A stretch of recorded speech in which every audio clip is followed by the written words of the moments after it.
Bonjour à tous, je vais vous faire un petit partage, une petite lecture d'une partie du chapitre 4 de Jacques.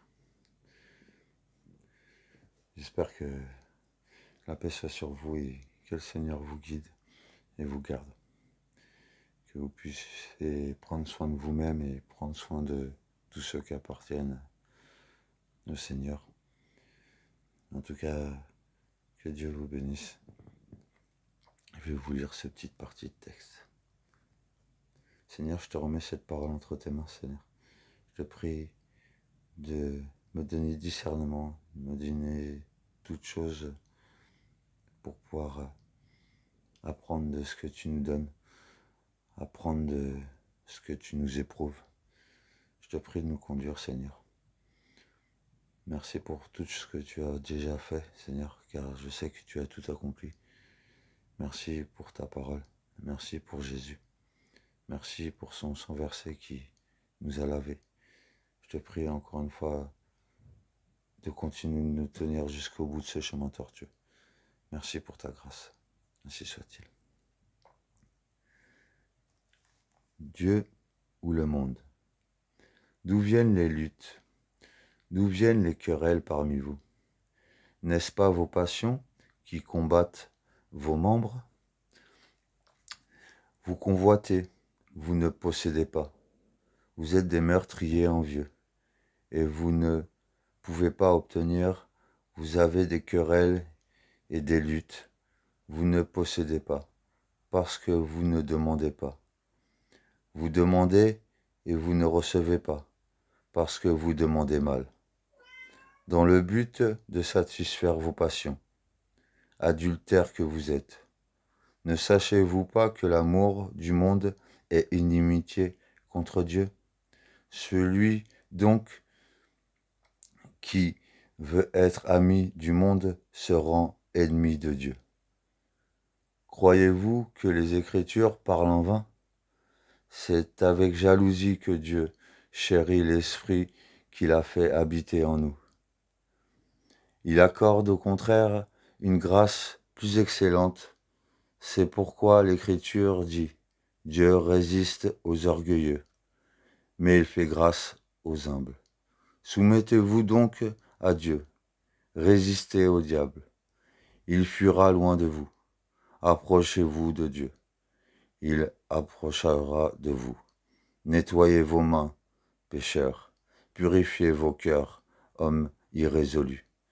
Sentez votre misère, soyez dans le deuil et dans les larmes.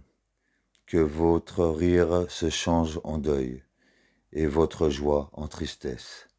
Humiliez-vous devant le Seigneur, il vous élèvera.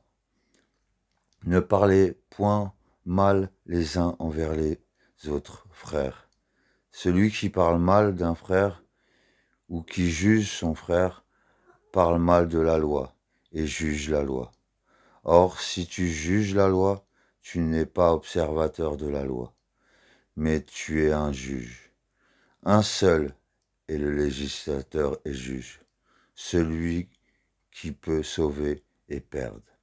Mais toi, qui es-tu? Qui juge le prochain? Ainsi soit-il.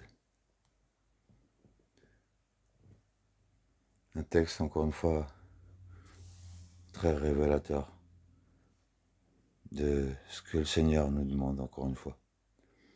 On ne peut pas marcher dans deux voies en même temps. On ne peut pas dire qu'on marche avec le Seigneur et on approuve le monde. Mais on ne peut pas aussi dire qu'on aime le Seigneur si on ne pardonne pas un frère ou on dit du mal d'un frère. Ces paroles sont certaines. La loi a été mise en place pour que les valeurs d'amour de Christ et son sacrifice qu'il a accompli puissent avoir une vraie puissance, une vraie force. En tout cas, que le Seigneur nous donne la force, encore une fois, de nous regarder chaque jour. Dans quel chemin nous marchons? De quelle position nous positionnons devant Dieu. Qu'est-ce que nous demandons à Dieu? Est-ce pour nous ou est-ce pour l'œuvre?